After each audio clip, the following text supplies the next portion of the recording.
प्रिय बच्चों, सुप्रभात।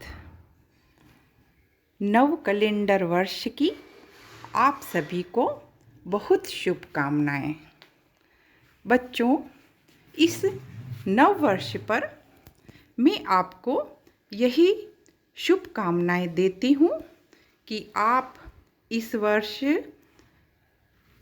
शारीरिक, मानसिक और भावात्मक रूप से और भी अधिक सशक्त बने।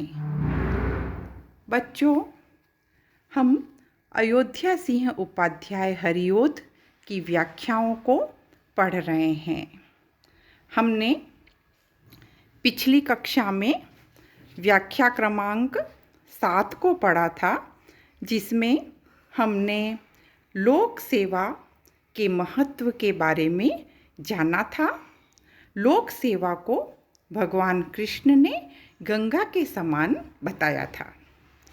आज हम व्याख्या क्रमांक 8 को पढ़ेंगे। व्याख्या क्रमांक 8 आपकी स्क्रीन पर मौजूद है, इसे आप देख सकते हैं। बच्चों, हरिओद जी लिखते हैं कि भोगों में भी विविध कितनी रंजीनी शक्तियाँ हैं, वे तो भी है जगत हित से मुग्धकारी न होते। सच्चियों हैं कलुष उनमें है बड़े क्लांतिकारी, पाई जाती लसित इसमें शांति लोकोत्तरा है। बच्चों, इसमें कृष्ण ने सुख के विविध रूपों के बारे में बताया है और जो आत्म सुख और लोक सुख में अंतर किया है।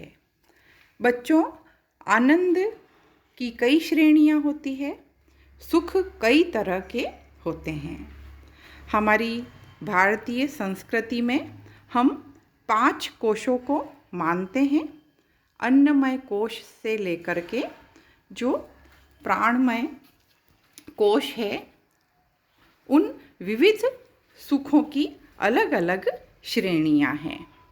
तो यहाँ पर भी कृष्ण ने उन श्रेणियों के बारे में बताया है कि वह कहते हैं कि भोगों में भी विविध कितनी रंजीनी शक्तियां हैं, कि जो सांसारिक सुख भोग होते हैं उनमें अत्यंत आकर्षक शक्तियां होती है। अर्थात सांसारिक भोगों में अत्यंत आकर्षण होता है। सारे जो प्राणी मात्र होते हैं वह उनके प्रति आकर्षित हो जाते हैं। हर मनुष्य इंद्रियों के सुख में सुख को मानता है और हर तरह के ऐश्वर्य की कामना करता है। वह जो पंचेंद्रिय जो है, उन पंचेंद्रियों के सुख में अत्यंत प्रसन्नता महसूस करता है और उन्हें अर्जित करने का प्रयत्न करता रहता है।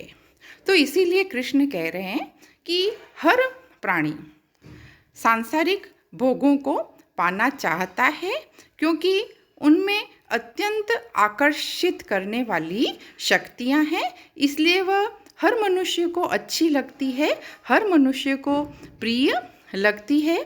हर मनुष्य है ना, अच्छा खाना चाहता है, अच्छा पहनना चाहता है, अच्छे ऐश्वर्य के सामान चाहता है।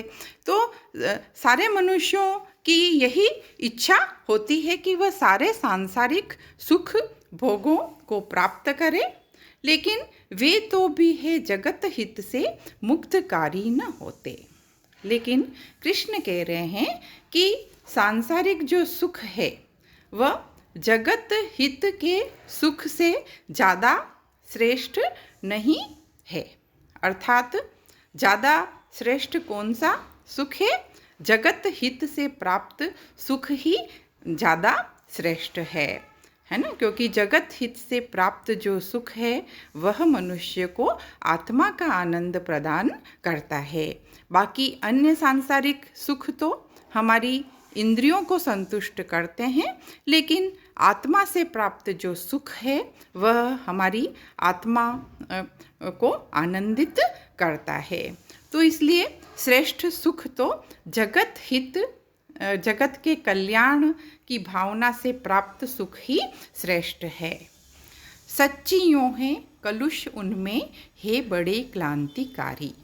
तो कृष्ण कह रहे हैं कि हे प्यारी राधिके, कि सच्ची बात तो यह है कि सांसारिक जो सुख है उनमें अत्यंत कलुषताएं हैं, उनमें अत्यंत बुराइयां हैं। ऊपर से चाहे वो आकर्षक लगते हैं, बड़े सुंदर लगते हैं, है ना, लेकिन उनमें अत्यंत बुराइयां हैं, क्योंकि वो है बड़े क्रांतिकारी। क्रांतिकारी का अर्थ क्या है कि वह अत्यंत दुख देने वाले हैं। ऊपर से तो वह बड़े अच्छे लगते हैं, है ना, बड़े सुख देने वाले प्रतीत होते हैं, लेकिन वह वास्तव में हमें सुख प्रदान नहीं करते, केवल क्षणिक सुख प्रदान करते हैं, स्थायी रूप से सुख प्रदान नहीं करते, और अत्यंत ही दुखों को वह हमें देते हैं। तो पाई जाती लसित इसमें शांति लोकोत्तरा है। और इसमें का क्या तात्पर्य है यहाँ पे कि जगत हित में। लेकिन जगत हित की जो भावना है, जो प्रयास है, उसमें अत्यंत लोकोत्तर अर्थात आत्मिक जो शांति है वह प्राप्त होती है। तो सच्ची जो शांति है वह संसार का कल्याण करने में ही होती है। सच्चा जो सुख है वह दूसरों को प्रसन्नता देने से प्राप्त होता है। सच्चा जो सुख है वह दूसरों की सेवा करने से प्राप्त होता है। सच्चा जो सुख है वह परोपकार की भावना से प्राप्त होता है। तो इसीलिए महाभारत के जो प्रणेता है उन्होंने 18 जो पुराण लिखे उसमें उन्होंने यही बात कही है कि 18 पुराणेषु व्यासस्य वचनं द्वय परोपकाराय पुण्याय पापाय परपीडनम, कि परोपकार ही सबसे बड़ा पुण्य है।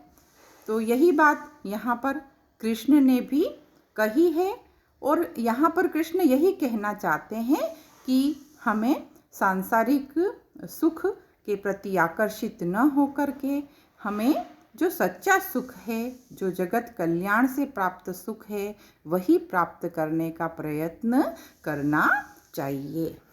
तो बच्चों, इसमें कृष्ण का जो चिंतक मीमांसक जो रूप है वह अभिव्यक्त हुआ है कि कृष्ण की जो दृष्टि है वह अत्यंत सूक्ष्म दृष्टि है, कि वह सांसारिक चीज़ों में भी चिंतन मनन के द्वारा जो श्रेष्ठ तत्व है उसको निकालने का प्रयत्न यहाँ पर कर रहे हैं। और ये कृष्ण के चरित्र की बहुत बड़ी विशेषता है।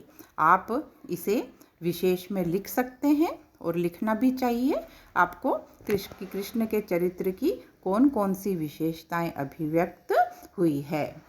बच्चों, हम इसमें मंदाक्रांता छंद है जो मैं आपको पूर्व में भी बता चुकी हूँ, जिसके प्रत्येक पंक्ति में 17 वर्ण होते हैं और यह संस्कृत का छंद है। और यहाँ पर हरिओद जी की जो भाषा है वह संस्कृत निष्ठ सामासिक भाषा है, जो हमें पूरे छंद में दिखाई देती है, परिलक्षित होती है। धन्यवाद।